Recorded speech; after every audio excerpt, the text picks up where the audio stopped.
see you right here, yes, I'm standing behind lovely, what do you call it, cutouts.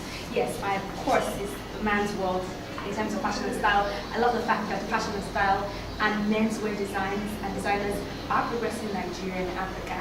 And I am going to be talking to Kola Kundus, who's a menswear designer. He's doing remarkable work in the area of women's fashion. So I'm going to be speaking to him. We're going to get a sneak peek into his life, into his work, and how he started. Alright guys, follow me as we chit chat with Kola Kundus. It's that ceremony. So the first thing is, now Kola Kundus is a menswear, primarily a menswear, brand. What's the experience and journey like? I mean, a lot of people hear Kola Kundus, but we want to know a bit more about the brand. So what's the journey and experience? I know it's 9 years now. Yeah, it's going to be 9 years in a couple of months. Okay. So I started out. I started my fashion journey way back 2002. Okay. So I started when I was in the university. So I started out as a personal shopper. Oh, okay. So I didn't start by making clothes. So I started by shopping for clothes for people. Then gradually, out of dissatisfaction, I decided to start making my own clothes. And even when I started making clothes, I wasn't doing the clothes myself. I used to outsource productions. So all I used to do then was buy the fabrics, give it to some certain tailors, tell them the kind of designs I want. And I found out that for every stage I got to, I get more frustrated. I get more dissatisfied. Because usually once you give them a particular design and they cannot achieve it, there's always a problem. So I decided to take it a step further by going to fashion school myself. Wow. To say, okay, you know what, I like this and I think I want to do it. And to be honest with you, even when I was going to the fashion school, I didn't envisage to say my career line was going to be fashion, because I was just rounding up in the university then. So it was just one of those things I was doing on the side. It wasn't like, okay, I had a career path that, okay, I was going to follow fashion, but because of the passion and the interest that I had in it, so I decided to go to a fashion school to be able to learn the game on how to build the clothes. So I went to Nobel Afrique, where I did a diploma in dressmaking. So actually I was taught women's wear, not men's wear. Oh, okay. But my interest has always been in menswear. So when I started out, I started out doing a bit of women's wear clothing. And the journey has been good. So after I left Nobel Afrique, I went to London College of Fashion, where I did fashion design and production. And I also went to Central St. Martin's in London, where I did personal styling. Okay. And I was able to put myself together, come back to Nigeria, and I started my business properly. Right. So I moved into this place February 13, 2008. Wow. Okay. So that's That's gonna be the journey so far. All right, now we're talking earlier and saying that a lot of your designs are really nice. They have this embroidery, Arabian, African. Now there are a lot of some designers, men designers, who would want to just do contemporary, but you are a combination of Western and African. The African touch is very. So how did that come about? So basically, for me, when I started, like you said, a lot of us we started by doing contemporary Western. So I started by making shirts, then suits, then trousers. Then I got to a level I found out that I couldn't express myself much in terms of making shirts, making suits, making trousers. And I found I started developing this craving for African pieces. And I found that in developing African pieces, I could express myself more. There was more room for creativity. There was more room for expression. And there was more room for being dynamic and being able to try a lot of things out. So if you look at what happens in the Western, the suit makers, the shirt makers, you most time find out that they just keep to a stereotype way of doing things. So a suit is a suit, whether for work, whether for church, it's still a suit. There's a little you can really add to it to make it more creative or more dynamic. But if you look at the contemporary African wear that we are making now, you see, it gives you a lot of room, a lot of space for creativity. So if you look at my last collection, for example, it was a collection that was inspired by Lagos. So we used it in celebrating Lagos. Do you understand?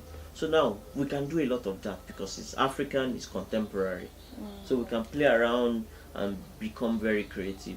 But if you're looking at doing the contemporary, yes, for women's wear, it's a lot easier because women's wear is more expressive than men's wear because most times you find out that the men's wear are very subtle, so they like to do very little designs. But I found out that being African, doing African stuff, it can be more expressive. I can be more creative, and for me, that's what fashion is all about.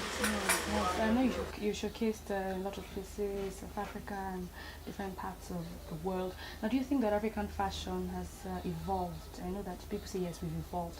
So, especially menswear, because a lot of people are doing women's wear. So, have we evolved with the menswear? Yes, I would say I won't say we've evolved 100%, but I'll tell you that we are evolving. We're evolving, and I like the fact that, like I said, 2004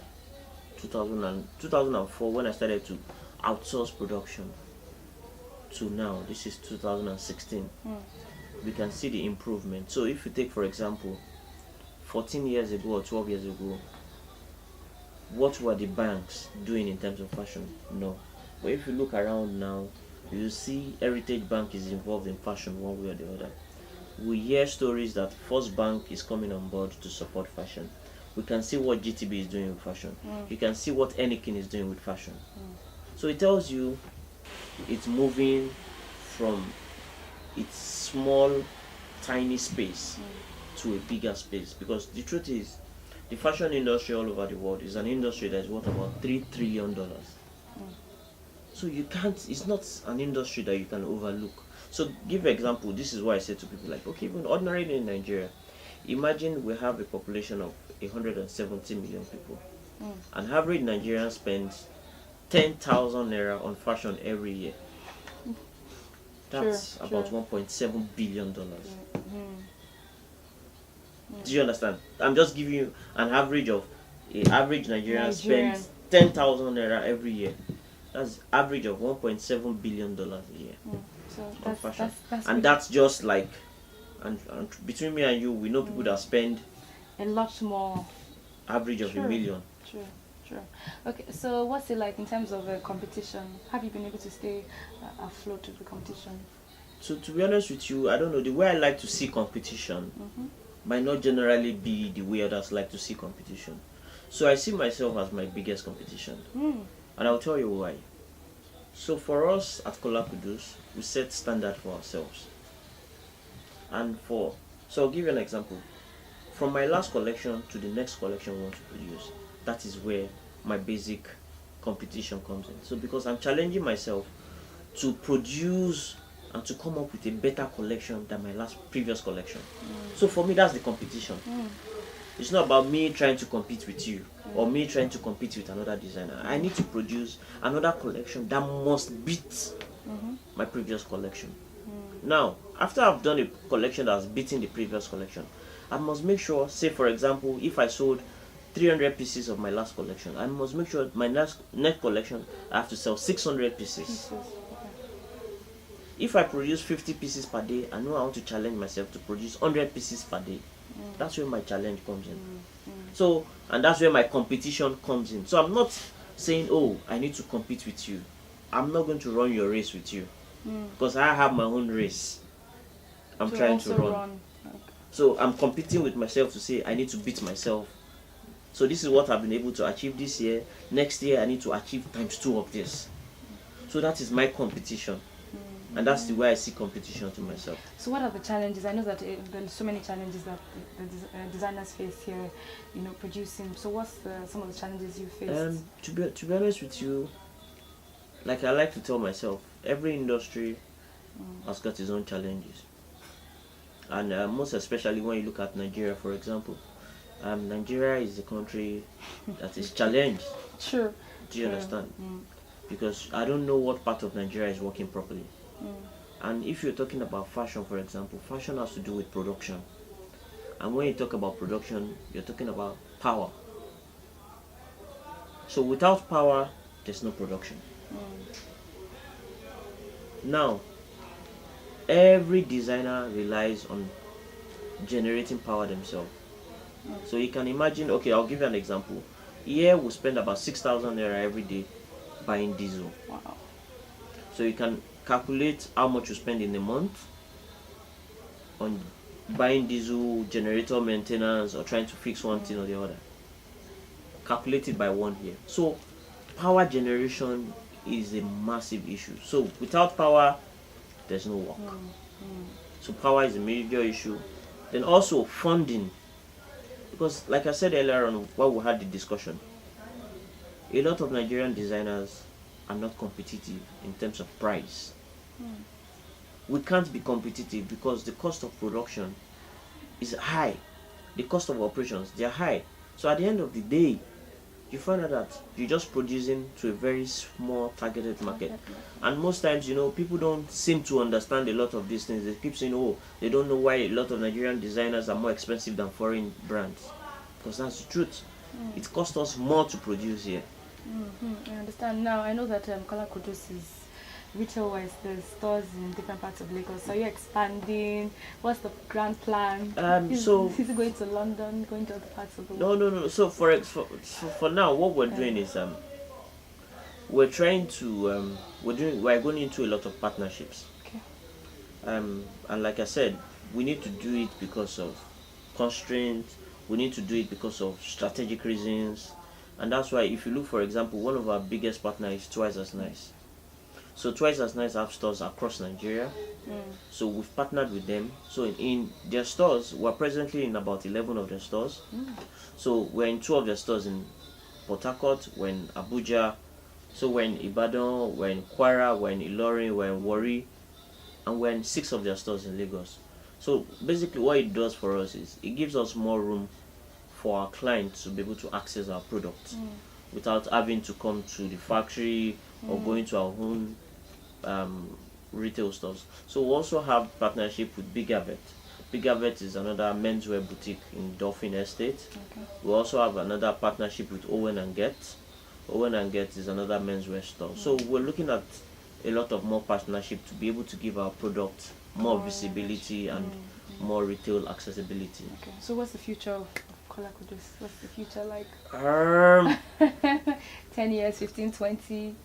The future of Kola Kundus is to be able to make an average Nigerian man look good, and not just looking good at an affordable price, not necessarily cheaper, but at least more affordable, because it's essential for the product to be affordable so that people can, because that's part of brand building for us. We don't want to be unnecessarily expensive, then you just cater to a few, because the truth is we're in the creative industry. We need to churn out as much designs as possible, not just creating designs for a selected few, because that's not what the brand is about. You want to make it more accessible to more people. affordable, and more creative, and empower people and have more partnerships. I was going to say young people there are a lot of designers coming up nowadays. So what do you think of the current crop of designers, menswear designers that we have? For me, it's a good idea for us to have more designers spring up.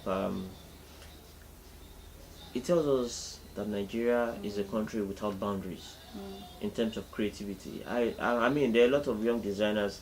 When I look at their work, I'm inspired. I like what they're doing, because I compare myself to them when I started way back, and I think about what I was producing while I was starting out like them. So I mean, they are moving at a good pace. All they just need to do is to keep more focused and look at the brighter side of the industry. Okay, so what does Kola Kundus do for fun apart from work? Apart from work, what do I do? What do you do for fun? Okay, so I spend time with my family. Okay. I love to watch movies. I love to swim. Okay. I love family times. Alright. So apart from menswear now, would you be doing women's wear soon, or just strictly for the men? So what we'll have next on board will be children's wear. Okay. And probably fashion school as well. Oh, nice. So on the international scene, which menswear designer do you love? So to be honest with you, on the international scene, I mean, there are a lot of brands I look up to, and I like Marc Jacobs. I like also Boateng. I like what Ralph Lauren is doing with his brand. I like what there are a lot of menswear. There are a lot of fashion brands I actually look up to Okay. out of Nigeria. All right. Thank you very much, Kuddus. It was nice talking to you. Thank you very much. Thanks for. So guys, there you have it. Now I was able to get a lot of knowledge and inspiration about menswear designs and designers, you know, because we're used to the woman and we have lots of female designers, but here you have a menswear designer changing the brand and the face of the Nigerian fashion industry. So guys, there you have it.